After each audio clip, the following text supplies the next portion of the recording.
The following is brought to you by Haney Farms, your canola, corn, and cereal seed experts. Find us at haneyfarms.com.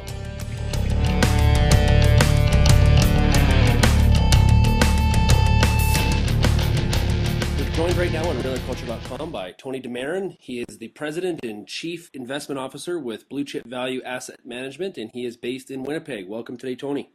Yes, good morning, Sean. Tony, let's talk about the potash deal. The deal that doesn't seem like it's going to happen, and this has been going on for some time. It looks like the federal government has stepped in and decided that this is too strategic of an asset for Canada to lose to foreign investors, and I'm not really sure what that means because the assets still remain in the ground, and there are many investors in Potash Corp that are non-Canadian. The company is somewhat run out of Chicago in terms of some of the senior managers. So, but it was too politically hot to allow another Canadian kind of resource company like Inco and Falconbridge to leave kind of Canadian control. So it looks like the deal is off and likely won't be revisited anytime soon. I mean, there are very few deep-pocketed players out there that would be able to kind of step in as a white knight. Certainly there's some sovereign funds out of China and other parts of the world, but the government's certainly not going to allow that. So the $130 U.S. share bid looks like it's dead for now, and I think the shareholders are pretty happy about that.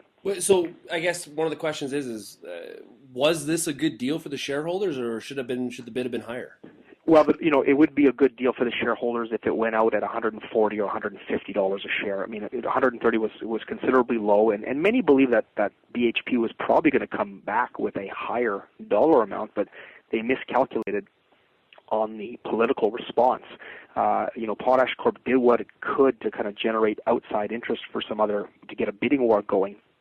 But at the end of the day, shareholders, all they want is a fair price for their stock, and it always traded at much higher than $130 a share. So they were signaling to the market that the company was worth more. And in all this sort of transaction, their earnings were released, which were very, very good, just like Agrium's earnings, just like Mosaic, just like Deere. Anything related to agriculture is doing quite well these days. So rightfully so, the shareholders said not at $130. We're going to let. Remember, this was a $250 stock, a couple of years back. Not to say that's fair value anymore, but the share price, shareholders have seen a large deterioration in their value if they were buyers, well north of the 130. So having said that, do you think BHP is going to come back to the table, or is this deal done? It's unlikely because my guess is they've had backroom discussions and the government's just going to say, look, guys, this has nothing to do with economics. This is political. We just don't want to see another Canadian company. And BHP will likely move on to another asset. And now keep in mind, this is the third transaction in a row that BHP has been kind of shunned. At one time, they wanted to buy Rio Tinto, kind of a similar company in their space.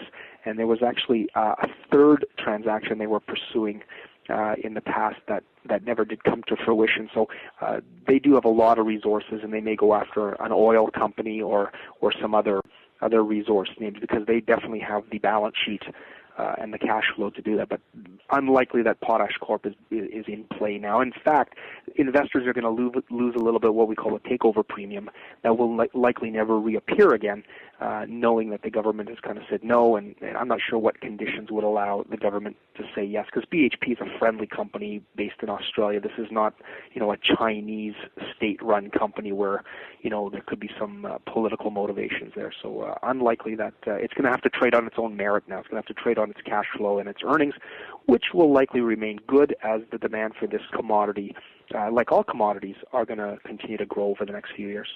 Well, and what's interesting, I've asked several people, why was it okay for Viterra and Agrium to purchase business assets in Australia, but when that money's flowing the other way, we said no. Do you think that sort of hurts Canada's investment reputation? It will in the short run. There's no question, because we've rarely said no. The only other time we've done that was when there was a space and military company, McDonald Detweiler, was trying to be acquired. Canada wants to attract foreign investment so our economy can continue to grow at a healthy pace. We just don't have the amount of capital locally.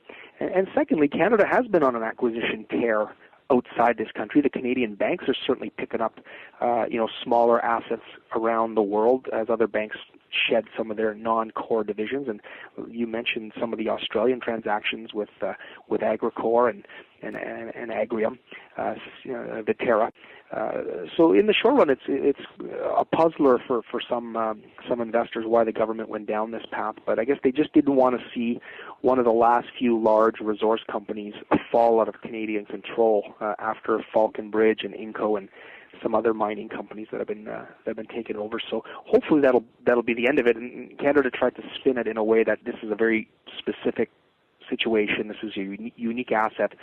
We will not just block any kind of transaction. In fact, today we heard that the federal government's going to allow Chinese insurance companies invest, I believe, up to $130 billion in Canada. So I guess they're trying to extend the olive branch to international investors, saying, look, we're still open for business. So not sure yet what kind of freeze this is going to put on foreign investment in Canada. Hopefully it'll be just a short-term problem. Well, Brad Wall did a very good job of lobbying the Saskatchewan cause. It almost felt like it was a referendum on the sovereignty of Saskatchewan at times. Yeah, no, he played his political cards very well, and he drummed up support from Manitoba's premier, and I think he got Alberta to join on side, which they might have concerns about the oil sands being acquired by large global investors. So no, he did very well, and certainly the federal government has lots of seats in Manitoba, Saskatchewan, and Alberta, and they didn't want to lose those in a possible coming election. So he's done a great job for a young premier who probably didn't have a lot of political connections, and now his profile certainly has moved up. Tony, do you have a feeling on the potash stock at all, or are you an owner, or what's your position on it? We don't own it, not because we don't think it's a good company. It just never has met our strict criteria on what we like to own for our clients. But if I was counseling an investor, I would say with volatility, this company's share price should go higher. As we look across the globe, what asset class has not only done well, but will likely do well for the next number of years is commodities in general, and specifically agricultural commodities. We're seeing a growing demand for food and for feed for animals so that we can eat more meat around the world. And so many agricultural companies like Mosaic and Deere and Bunge and Potash and Agrium will likely continue to do well. Again, these can be very cyclical and very volatile sectors. It's very much driven by crop prices and the attractiveness of the crops.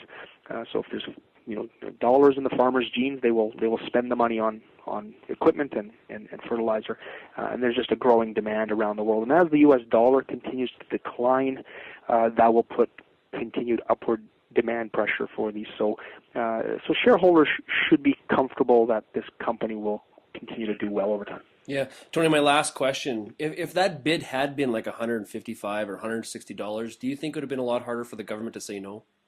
Well, not so much from the government, but the company would certainly be more on side, because this really started with the company creating a grassroots support and looking to wrap itself up in the flag. I think if the $150 or $160 bid price came, the company would say, let's agree, and maybe the government would have still stepped in after the fact, but the company would have certainly been more supportive. At the end of the day, the CEO, Bill Doyle, would have stood to walk away with $300 to $400 million in payments if this deal actually happened. So certainly he would want to see it happen, but I guess he was just looking for more fair value. They could have gone to the shareholders, but ultimately that never happened.